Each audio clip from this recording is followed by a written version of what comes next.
Berarti mulai loh. Berarti dimulai dari cerita mana nih? Yang dari kampus dulu aja. Kampus dulu. Kampus yang Oke. di lantai 4. Pengalaman pertama kali itu. Seumur hidup itu yang pertama kali. Oke. Pertama Jadi kali. di kampus aku itu langsung aja ya ke gedung, di gedung musiknya itu. Mhm. Di gedung musik itu ada 4 lantai. Oke. Lantai pertama tuh lobby. Lantai kedua itu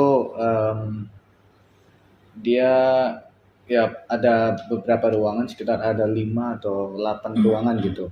Isi kayak ruang buat latihan aja, isinya semua ada piano. Oke. Lantai 3 sama kayak lantai 2, gak beda jauh. Cuman dia bentuk lantai tingkatnya itu cuman kayak lorong gitu. Lorong. Nah, lantai 2 sama lantai 3 sama. Lantai 4 ini bentuk apa denahnya itu sama, lorong juga. Tapi dia tuh ruangannya tuh cuma data di sebelah mana ya? Kiri.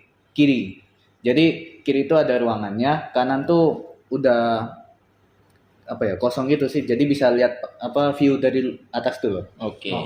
Hmm. Nah, aku dulu tuh di lantai 4. Lantai 4 itu pokoknya khusus untuk ruangan perkusi. Markasnya orang-orang perkusi di sana. Nah, dulu pas aku semester 2 itu sekitar bulan Februari, itu seniorku ada ngadain semacam latihan rutin gitu buat nambahin skill segala macamnya itu. Terus itu di minggu ketiga kita biasanya latihan di situ sekitar jam 7 atau 8 gitu. Selesainya sampai jam 9 jam 10 malam. Soalnya kampusnya itu kan dulu sebelum pandemi dia bukanya dari pagi jam 6 atau jam 7 gitu sampai jam 12. Tuh. Nah, aku pulang itu sekitar jam 9, setengah 10 lah. Setengah 10 aku pulang dari kampus turun. Itu aku langsung nyamperin teman-temanku ke ini. Di sana namanya tuh Bojo, kayak tempat makan gitulah. Nah, di situ banyak teman-temanku di sana, tak samperin makan, nongkrong kita di situ. Nah, terus ada satu temanku di sana tuh sangkatan sama aku, orang teater cewek. Dia bisa ngeliat, bisa ngusir. Oke. Aku lagi selesai makan terus tuh ngobrol bentar, dia tiba-tiba manggil aku. Namanya Oke. Birzani. Beda. Beda kita. Siapa tahu gitu kan. dia manggil aku, Rik sini Rik. Apa? Ada apa ya? Aku mau ngasih tahu kamu sesuatu tapi jangan kaget deh. Waduh. Terus lah, kenapa? Ada apa? Tadi tuh habis kamu pulang dari tadi itu setelah apa kamu pulang dari kampus itu ada yang ngikutin. Berarti nggak tahu dong siapa dong. Iya, ada yang ngikutin, tapi udah aku usir. Aku tuh, siapa yang ngikutin anjir? Siapa itu? Terus dia nggak bilang deskripsi sosoknya itu apa. Dia cuma bilang pokoknya ada satu sosok yang ngikutin kamu dari kampus tadi lah. Tapi udah aku usir gitu. Aku langsung siapa yang ngikutin aku Iya ini? dong. Kebok dong, kepikiran terus itu sampai kos. Tapi setelah aku pikir itu kan emang dari cerita senior yang apa lantai 4 itu ya. Emang di sana itu ada penghuninya. Penghuninya itu cewek sosok merah. Oke. Cewek baju merah. Baju merah. Sosok merah kulitnya juga dong. Ya enggak. Bisa jadi kan. Baju merah. Rambut panjang otomatis. Rambut panjang. Oke. Nah, terus tuh ya aku sering banyak dengar dari senior tuh mereka juga banyak pengalaman digangguin sama si merah itu. Si merah. Ya sebutannya. Jangan sampai gitu. Terus tuh ya ada mereka cerita tuh seniorku dia lagi latihan di atas malam-malam di lantai 4 itu malam jam 7 jam 9-an gitu udah selesai latihan nih. Dia secara bentar duduk di situ di luar ruangannya. Terus tuh di ruangannya itu ada marimba, kan ada banyak marimba, xilofon, vibrafon gitu-gitu. Dia dengar ada suara marimba bunyi. Ting, main sendiri tuh. Ting ting ting ting ting ting gitu. langsung panik dong. Siapa itu yang Kan main? kosong kan. Siapa itu yang main? Salah tuh Nabi. Woi. Ada lagi banyak, nggak cuman itu. Ada juga yang dia lagi di ruangannya itu, di ruangannya lagi latihan marimba. Di ruangannya itu ada jendela yang ngarah ke sana pokoknya. Itu kadang tuh si sosok merahnya ini kadang dia ganggunya itu kayak tiba-tiba ngetok jendelanya, tok tok tok tok. Keras lagi. Keras. Tok tok tok tok. Kadang juga dia nampain diri. Nampain diri dari luar jendelanya itu ngintip kayak gini. Ngintip. Ngintip kayak gini. Oh wow. Ya, siapa yang nggak serem? Nah, Tengok kan gini. terus ada lagi dia ini seniorku yang dia latihan bareng-bareng sama temennya. Itu mereka lebih malam lagi tuh dari jam 9 sampai jam 12. Latihan bareng-bareng. Ramai itu ada sekitar 12 orang ada. Oke, nggak pasti nggak. Tapi alat-alatnya itu semua dibawa keluar ke lorongnya. Oke, gitu loh. Nah, itu mereka latihan tuh. Sekitar jam 11 gitu lah, udah jam 11 mau setengah 12. Itu mereka lagi latihan tuh. Latihan. Lampu tiba-tiba gelap-gelip. Gelap-gelip gitu. Ya. Awalnya nggak apa-apa. Mereka awalnya lihat-lihatan dulu. Biasa aja dong. Nah, Lanjut. biasa. Habis itu lanjut mereka latihan. Hmm. Tiba-tiba lampunya mati. Serentak tuh. Serentak mati semua. Habis itu hidup lagi. Mereka lihat lagi tuh. Ayo pulang. Ya, Ayo udah. masukin alat yuk. Udah kode alam itu. Udah. Kan. Itu sih yang paling yang tadi yang diikutin itu yang paling paling pengalaman pertama lah. Iya, meskipun. Kalau yang aku di kos sebelumnya itu sama Rafael aku belum ada digangguin atau apa-apa sih. Nah, Beda kelas. beda. Oh. beda experience ya. Iya. Aku sih sama. Iya juga. Nah, terus Dia lebih dekat ke toilet. Oh, tapi dia nggak ngerasa ada yang mandi. Enggak, jangan-jangan ada, cuma dia ketiduran dan Ya bisa dia jadi. mati. Biasa jadi sih. nah, terus- Enggak ya. lagi. Nggak apa. Oh. Nah, gara-gara aku pernah diikutin itu, aku tanyalah sama temanku itu yang dia bisa ngelihat juga. Nanya ke dia kayak mastiin kalau apa ya, bukan mastiin sih, pengen tahu sosok apa yang ngikutin aku tuh loh. Penasaran. Nah, aku ceritalah. Terus aku nanya sama dia, terus apa menurut kamu apa itu sosoknya? Terus dia bilang, ya sosok merah, rambutnya panjang. Terus tuh mukanya pucat gitu. Ngikut, emang dia tuh sebenarnya penghuni yang dari lantai 4-nya itu. Dia bilang gitu, makanya aku langsung yakin, benar ini si merah yang ngikutin aku. Udah di fix sih. Kenapa dia ngikut? Kalau kata temenku itu dia ngikut karena emang jahil, kayak pengen kenalan gitu. Pengen kenalan. Emang kebanyakan kayak gitu kan, pasti ada orang-orang baru juga dong yang baru naik ke lantai 4 itu. Nah si sosok merah ini kadang suka jahil, pengen kenalan sama si orang baru. Aku yang kenal, kenalnya sama aku. Tapi lu nggak ngerasa gitu kan? Aku nggak ngerasa, iya. Aja. Itu. Nah, ada lagi nih. Ini yang paling serem tapi apa ya? Bisa dibilang paling serem. Tapi aku ngalaminnya itu secara nggak ngeliatin sih sosoknya, cuman ngalamin apa ya? Aktivitas dianya aja. Oke. Nah, dia kan punya ini malam jam 8-an itu. Oke. Dia punya kucing. Nah, kucingnya itu Kalau masalah kucing gugup ya. ini nggak mau ikut. Serem gitu kayak gitu. Nah, kucing. Ya, kucingnya itu aku mau kasihin makannya, tempat makannya itu ada di dapur. Oke. Nah, di dapur itu lampunya itu agak redup dia. Terus tuh ruangannya juga agak gelap dikit sih, tapi nggak gelap banget. Oke. Hampir kayak lorong gitu. Dia panjangnya seberapa ya? Dari sini ke sini lah, ke kursi itu. Lumayan lah. Luasnya juga sama segini.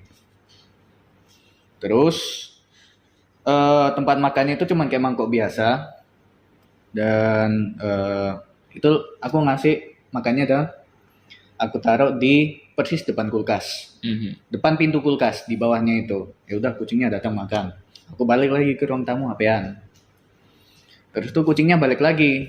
Aku pokoknya pas kucingnya balik tuh haus, aku pengen minum. Mhm. Terus aku ke dapur lah. Ke dapur. Aku mau minumnya itu ada di kulkasnya, dingin. Pas aku cek, itu aku ya pastiin lah langsung. Soalnya aku ingat banget tempat makannya itu ada di depan pintu kulkasnya ya. itu. Aku lihat di situ, udah nggak ada di situ. Nah, aku penasaran soalnya kadang kucingnya ini juga kayak agak rese kalau pindahin tempat makannya itu. Aku cari-cari ini dipindahin mana sama tempat makannya ini. Aku cari ke sana sini. Nah, sebelah di kulkas ini, sebelah kanan itu ada rak sepatu kayu. Oke. Rak sepatu kayu. Belakangnya itu ada space, masih ada space gitulah. Udah sengaja ya di situ ya, space. Emang sengaja ada space di situ. Aku cari ke sana sini, di bawah kompor, bawah meja, di mejanya nggak ada semua. Aku baru nemu itu tempat makan ada di belakang rak sepatunya. Oke. Tempat makan kucingnya itu ada di rak sepatunya. Aku langsung mikir kayak, "Hah, masa kucingnya bisa mindahin tempat makannya ke situ?" Terus tuh kalau di sana emang kadang suka ada kemasukan tikus. Tapi kalau tikus yang mindahin juga nggak mungkin dong. Nggak mungkin serapi itu kan taruhnya. Nggak sejauh, nggak mungkin sejauh itu. Kalau dimakanin ya nggak apa-apa, tapi mindahinnya tuh loh. Ini kulkas, ini rak sepatu di sini, tempat makan kucingnya di sini, tiba-tiba pindah ke belakang sini. Jauh kan gitu kan. Jauh Nggak itu. mungkin dibawa. Aku langsung, jadi ini beneran tikus atau enggak? Aku baliklah tanya ke temenku itu.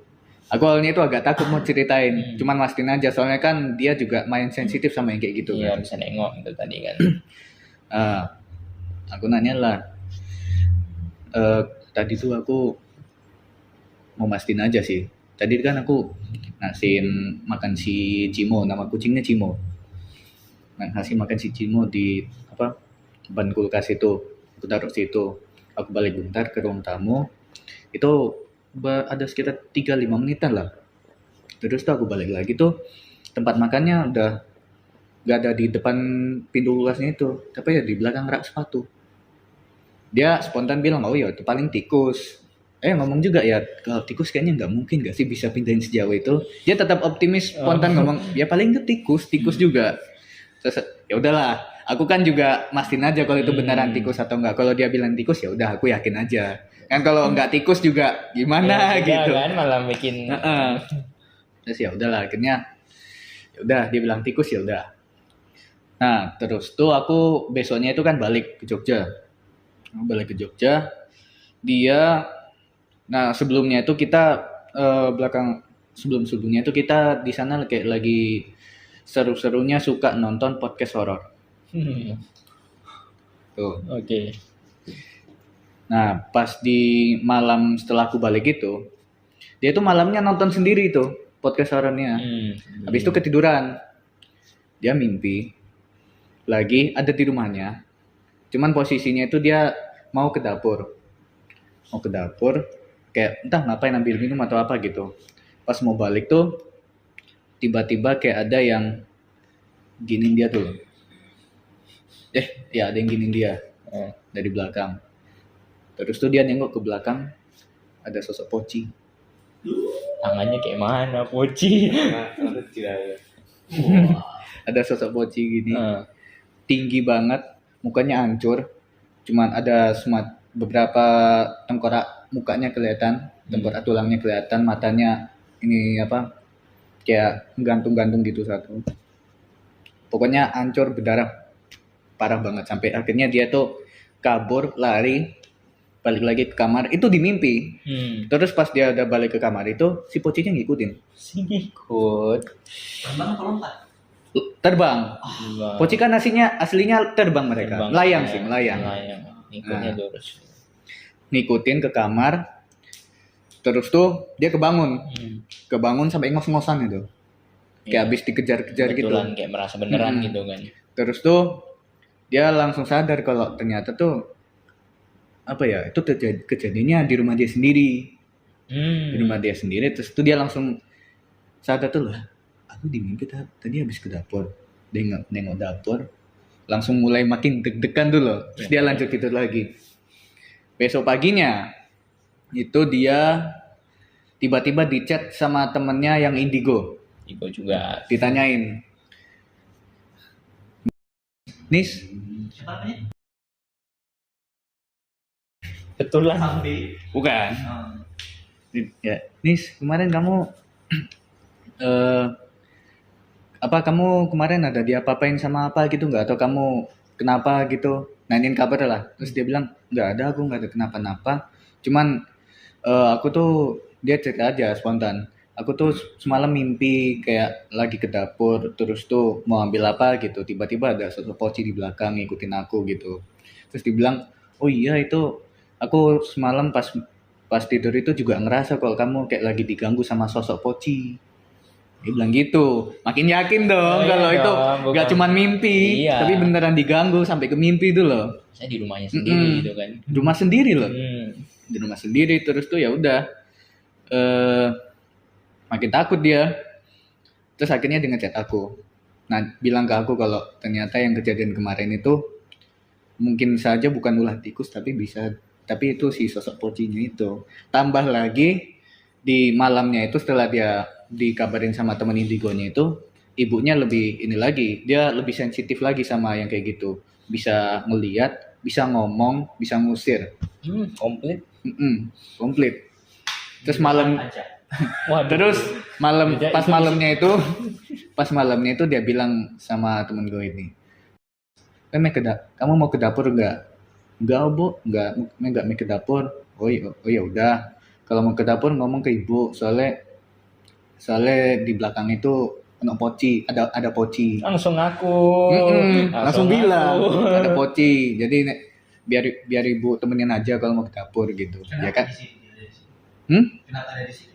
Itu nggak tahu. Nunggu makan habis itu. Oh, makanya dia pindah lagi. Nah itu nggak tahu juga. Nah mungkin aja gara-gara dulu kita sebelumnya tuh sering suka nonton podcast horor, kebawa Bawa. ke situ ngundang. Bisa jadi. Pengen ikut nonton. Serem. Aku kurang ini. Sampai begini gitu. Kurang. Ketakutan. Aduh nggak jelas. Tangannya dari mana? Kayaknya bisa. Oh. Lalu. Ya udah. Tapi besoknya itu 2 hari besoknya itu udah akhirnya si pocinya itu udah nggak ada. Ibu dia yang langsung ngomong, udah nggak ada apa pocinya, udah pergi. Nyaman dong. Aman. Itu sih yang kayak bikin aku paling jadi pengalaman horor, tapi cuman ngalamin kayak aktivitasnya aja gitu. Ya, rasanya satu keluarga masalahnya. Iya. Satu keluarga komplit. Meskipun lu nggak nengok, tapi lu dengar ceritanya aja udah. Iya. Gua lagi di Kan TKP. Masalahnya aku juga terlibat di kejadiannya Iya, itu. di TKP Nah, gitu kan. ada lagi sih di rumah dia tuh sebenarnya ada banyak lagi kejadian horor. Gak usah heran dia udah kayak gitu orang. Cuma enggak. Ini tuh kejadiannya pas dia masih SD atau SMP gitu. Kayaknya SD deh. Jadi rumah dia itu ruang tamunya itu agak luas.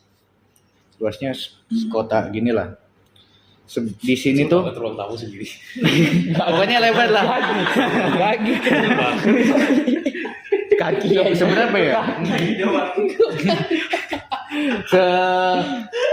Boleh. Oh, seruangan ini lah. Seruangan ini full. Oke. Lebarnya segitu. Di sana itu ada kamar kakeknya. Nah, sebelah kirinya itu kamarnya dia, kamarnya temen gue ini. Sebelahnya laginya itu ada ruangan buat ke dapur. Nah, kamar orang tuanya itu di sini. Oke, di ujungnya. Nah, terus itu kejadiannya malam pas dia lagi apa ya? Pokoknya lagi nggak bisa tidur lah. Lagi asik latihan. Nggak latihan, pokoknya mau tidur. Ayahnya dia itu kan suka pulang kerjanya itu telat gitu, jam 1 jam 2 gitu. Nah, dia itu di situ ada dengar. Oh, sebelumnya tuh di ruang tamunya tuh ada sepeda ontel. Sepeda ontel tua gitu. Bukan sepeda ontel, sepeda dia. Sepedanya dia itu ada di situ.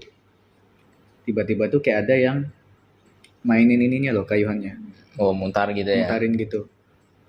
Suaranya doang atau? Suaranya doang. Oh, suaranya Kayak ada doang. yang mainin itu.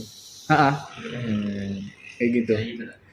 Itu sekitar 5-10 menitan ada itu diputarin gitu. Oke, konsisten. Kan mikir dong, ini siapa yang malam-malam gabut banget mainin kayunya sepeda itu.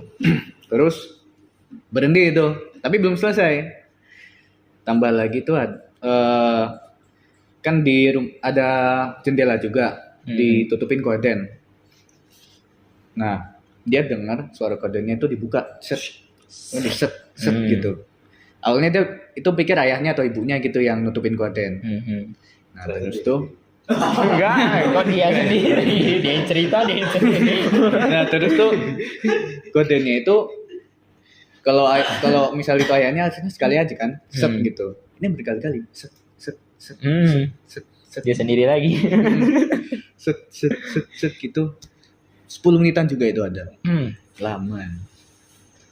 Itu ada 2 versi. Ini versi dari temen-temenku, satunya versi dari ibunya. Paling serem tuh versi ibunya. Oke, buset. POV-nya banyak ya. Nah, kalau pokoknya setelah kejadian itu dia makin takut lah, teman gue ini. Dia udah tidur gitu. Besok paginya itu dia cerita ke ibunya. Bu, ini kemarin tuh ayah ada nutup gorden. Terus dia bilang gak ada. Terus tuh nanya lagi lah, kan enggak. Terus itu siapa? Terus kemarin tuh semalam tuh aku juga ada dengar ada yang mainin kayu sepedanya itu. Ibunya spontan langsung cerita, lah ibu kemarin juga denger itu. Dikiranya malah dia yang mainin kayu sepedanya itu. Soalnya kan masih kecil toh. Iya, bisa jadi malam-malam namanya. Terus tuh tambah lagi dia juga dengar ada orang yang kayak mainin gordennya set gitu berkali-kali. Terus tuh udah itu berhenti. Nah, itu tuh kejadiannya biasanya itu lampu ruangan tamu itu mesti dimatiin. Wah, oke. Mesti dimatiin. Nah, pokoknya pas setelah kejadian itu lampunya itu jadi ditutupin gara-gara ya kejadian itu. Nah, tapi kalau yang versinya ibu dia itu setelah mainin kodenya itu set pintu kamar ibunya ini bukan pintu kayak gini, cuman kayak korden juga. Oh iya, korden doang. Ibunya itu lagi cuman asik mainan tab sambil baring gitu. Terus dia ada dari pintunya sini dia dengar kayak ada yang manggil gitu, mas. Terus dia nengok ke arah korden, ada yang buka kayak gini, mukanya hitam, ada mukanya gitu sambil senyum gitu, mas. Terus langsung astagfirullah gitu. Spontan dia astagfirullah, langsung kayak lempar bantal ke itunya loh, ke gordennya. Arah ke sini kan. Spontan dia kayak gitu. Terus langsung lah udah dia tidur, cerita juga dia ke temen gue itu. Pokoknya setelah kejadian itu ruang tamunya nggak pernah lagi lampunya dimati. Tuh. Buka. Mas. Sumpah kayak gitu deh. Mas. Gelap gitu ya. Gelap. Tapi mulut sama matanya kelihatan. Berarti Gitu. Kalau apa sih? Kalau di karakter Naruto siapa itu yang gelap semua di badannya? Oh itu iya. Jetsu hitam. Itu sih kalau yang cerita. Iya sih. Kalau experience lu sendiri ada lagi experience sendiri ngalamin langsung gitu. Selain yang tadi kan awal kan, itu kan experience dulu. Yang di Jogja udah ya. Yang Batam belum aku cerita ya. Wah, ada kan? Ada. Jangan-jangan. Ada. Gorden sama Ini soalnya gini. Tapi ini cuman nggak terlalu serem banget sih. Oke. Pokoknya dulu tahun kemarin lah 2021 tuh. Kan pas pulang ke sini, itu pokoknya kalau nggak aku Rafael tuh tiap maghrib itu nyalain lampu. Iya tak? Nyalain lampu atas sama bawah. Pokoknya entah kenapa tiap kali aku mau nyalain lampu mau lantai atas itu, kalau udah gelap tuh paling males. Soalnya tiap kali aku naik ke atas, Aku biasanya naiknya dari sana kan. Gue naik ke atas tuh udah ke lorongnya nih. Aku udah jalan sampai sini tuh. Dari sana itu aku ngerasa gak ada yang ngeliat kayak gini. Aku ceritain langsung ke temenku yang bisa lihat Bisa itu. nengok tadi. Nah, terus aku nanya itu emang beneran ada yang lihat atau enggak? Terus bilang iya ada. Terus aku nanya sosoknya apa? Sosoknya putih, rambut panjang, nengok kayak gini mukanya. Aku langsung mata nih jadi nyesel aku nanya itu. Tahu sih tahu gitu kan, juga penasaran. Soalnya kita sempat mau tanya juga yang di sini Rafael. Nah, Di mana? yang sini.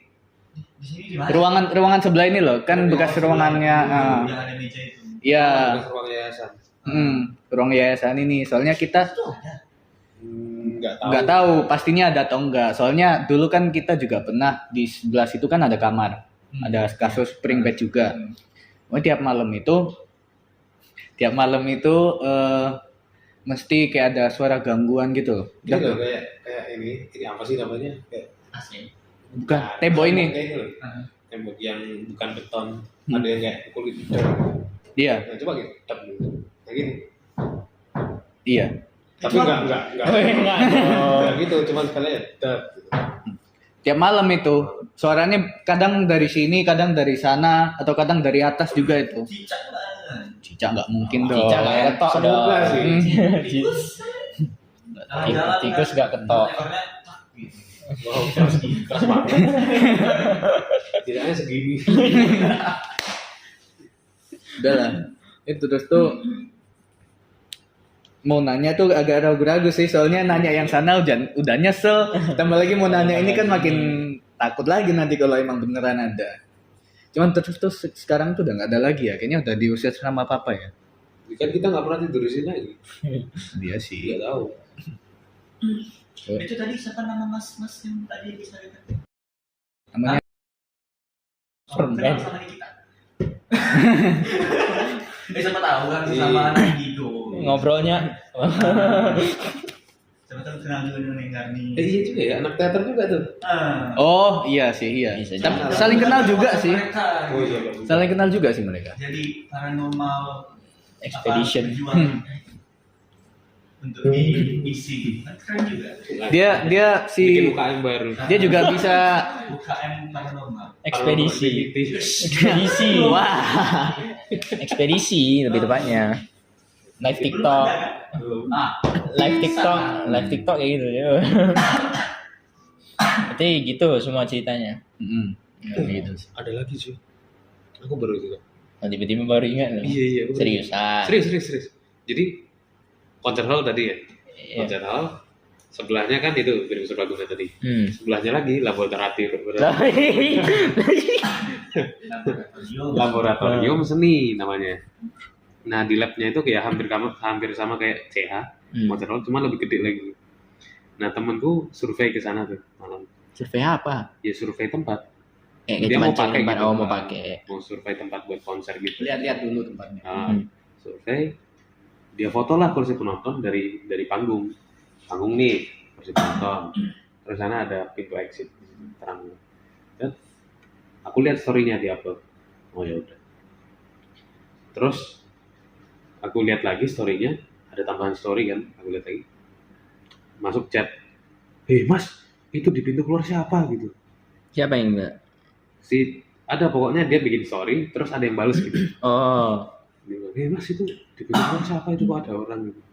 Soalnya kan kecil gitu nggak kelihatan. Pas di zoom beneran ada orang. Ada orang. Hitam gede gitu. Itu sih. Masih ada nggak story?